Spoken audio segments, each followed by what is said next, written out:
What's up YouTube? I'm here to do my prediction video for UFC 247. Let's start at the bottom. The first fight is Austin Lingo versus Youssef Zahal.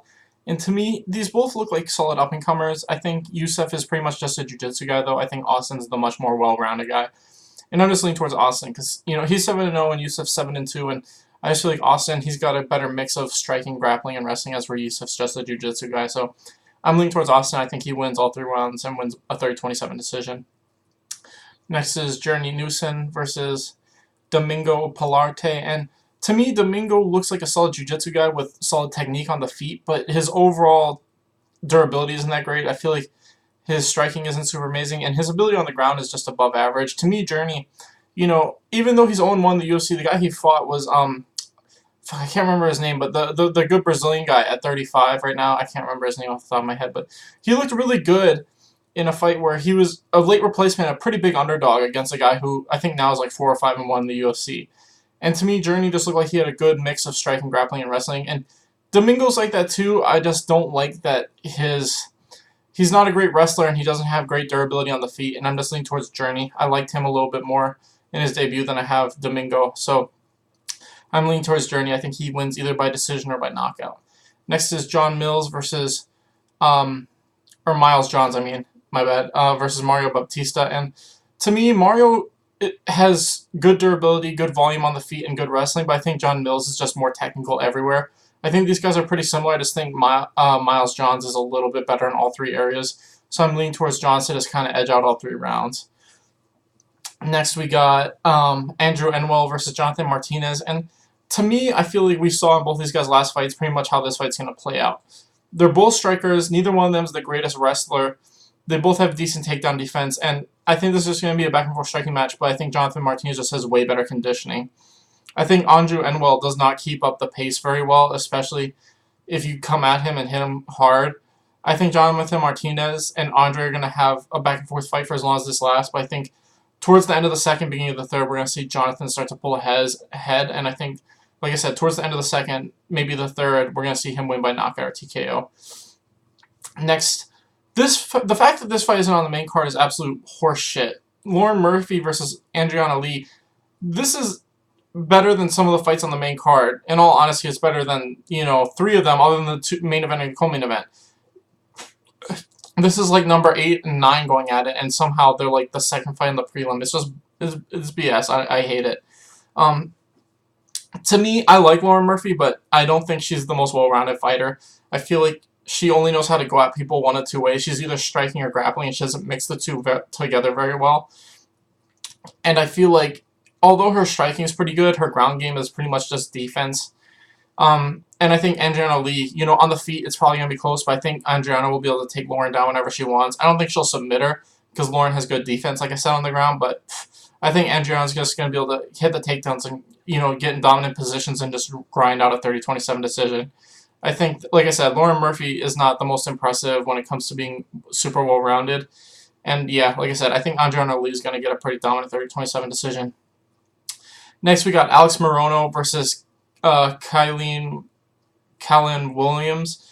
And Williams, to me, he looks like he's a decent up-and-comer. He's 9-1.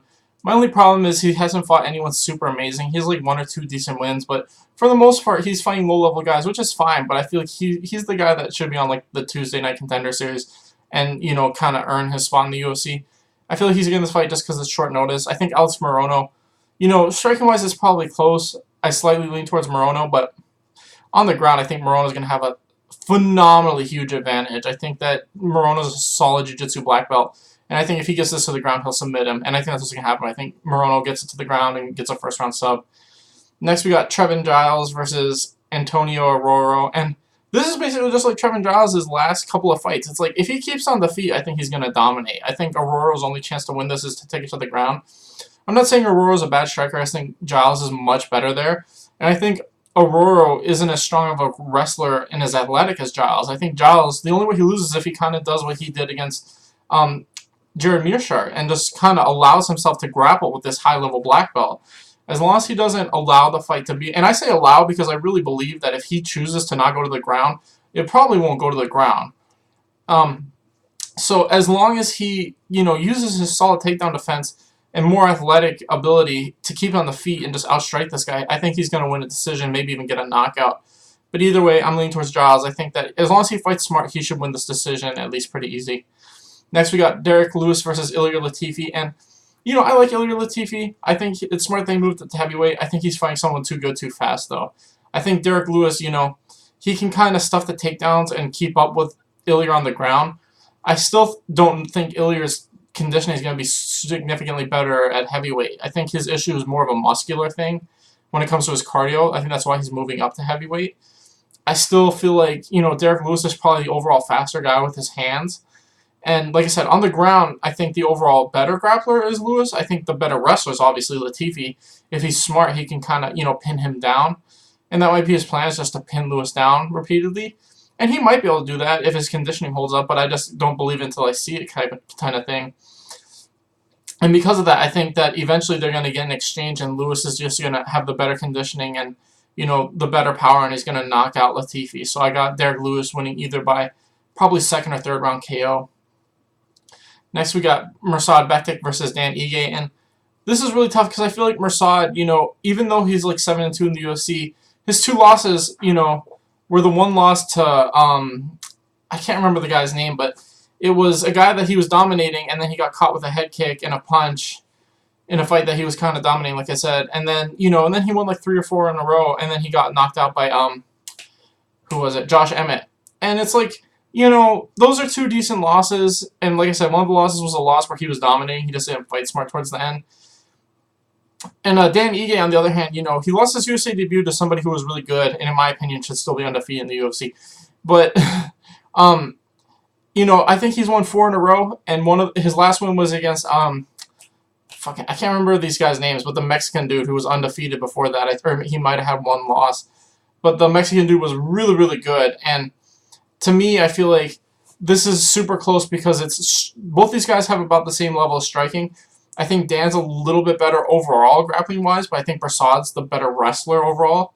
So I don't think Ige will be able to take Bersad down. But if he does, I think that would be huge, because I think if he's on top of Bersad, it's going to be way more dominant than vice versa. Because if Bersad's on top of Dan, I think it's pretty close. But I think if Dan's on top of Bersad, that'd be massive. I think, you know, he's way better on top than Bersad is on the bottom. I think this is going to be a technical striking fight for the most part, because I don't think it's going to hit the ground too often. It's really close. I think Dan's got the advantage in overall conditioning. And I think it's just kind of who lands the big shot first. Because I think these guys are pretty much even overall. And I'm leaning towards Dan just because he's from Hawaii, I'm not going to lie. But I think this is one of the closest fights on the whole card. It's probably going to be fight of the night. But like I said, it's either going to be split decision or one of these guys is going to catch the other one. So I think this is about as close as you get stylistically. But yeah, I'm leaning towards Dan to either get the split decision or knockout. Next, we got Juan Adams versus Justin Tafa. And this is the fight I'm talking about. This fight should be on the undercard. You know, it should be on either the prelims or the ESPN, you know, Fight Pass prelims. The fact that Lauren Murphy isn't in this fight, isn't in the spot, is ridiculous. Neither of these guys is amazing. One of them is 1-1 in the UFC. The other one is 0-1. They're both just strikers. It's just whoever lands the big shot first. I haven't seen enough of these guys to fight to feel like I have a super confident pick. But if I'm going to lean towards one guy, it's Tafa, just because I think his striking background's a little bit better. So I think he wins by knockout. But like I said, I haven't seen any of these guys fight enough to feel super confident in this pick. So I'm just going to go with Tafa. Next is Valentina Shevchenko versus Katlyn Chookagian. And I feel like Shevchenko's just going to dominate the shit out of this fight. I don't know if she'll finish Chookagian, but her striking is just way better. Her overall grappling game is way better. I feel like the only way Chookagian wins this fight is if she can catch Shevchenko in a submission. I don't think she's going to beat her on the feet. She's just a point fighter on the feet. I think Valentina throws the similar kind of striking where it's like high volume, high technique, but there's real power when she hits people. Like, you see it. Like, when she hits people, they feel it. When Katlyn hits people, it's just point fighting. And that's what it's going to be. Like, they might be landing the same amount of strikes, but you'll see who's doing more damage throughout the whole fight. And I think that might happen. I think this might be a stand-up fight for all 5 rounds. And like I said, we're going to see one of them is going to look more fucked up by the end of the fight than the other. And it's most likely going to be Katlyn, who looks more beat up. And that's just what I see happening. I don't necessarily think Valentina's going to finish her, but I think she's going to win a dominant 50-45 decision on all 3 cards. Because I don't think Katlyn's going to be able to take her to the ground. I think on the feet, like I said, Shevchenko's just going to do way more damage throughout the whole fight. Finally, we got John Jones versus Dominic Reyes. And To me, this depends entirely on if Dominic can keep it on the feet. If he can keep it on the feet, I think it honestly could go either way. I think he's a little bit faster than John. I think John's better with his range and shit like that and throwing out more volume than Reyes. I think Reyes is a little bit, I wouldn't say better with his technique. I think he's precise with his technique, but John has the better volume and the better, mixing of the strikes. Like I said, it all depends. Dominic Reyes has decent takedown defense, but the fight that worries me is the fight with Volkan Ozdemir. Volkan Ozdemir took him down a bunch of times and clearly won that fight. Like, everyone knows. I've said this before. When people are asking you before your next fight, the fight you have with Weidman, if you thought you won the fight before, people don't ask that shit if you clearly won it. Like, they weren't asking him that when he fought OSP. Did you think he beat OSP? Of course he beat OSP. No one was asking him that. People were asking that after the Volkan Ozdemir fight because everyone knew. It's like, you clearly lost that fight, bro. Like, do you feel like you just got a lucky split decision? And the answer is yes, he did get a lucky split decision. That's probably why he's such a huge underdog in this fight, is because of that one win over Volkan that nobody thinks he won. I don't know. It's tough because he did have good takedown defense against Weidman, but Weidman was way smaller than him, so, I mean, it's tough to tell. I know he's a lot bigger than John. Like, John's got a lot of arm and leg reach, but overall height and size, I think Dominic's kind of a lot bigger than him. So, like I said, I don't know about the takedown defense. This is what makes this fight so hard. If he can't stuff the takedowns, I think he has a possibility of winning. But realistically, Jon Jones is on steroids. We all know it. Nobody cares. That's why he's probably going to win. He's not going to get tired. He's not going to get caught.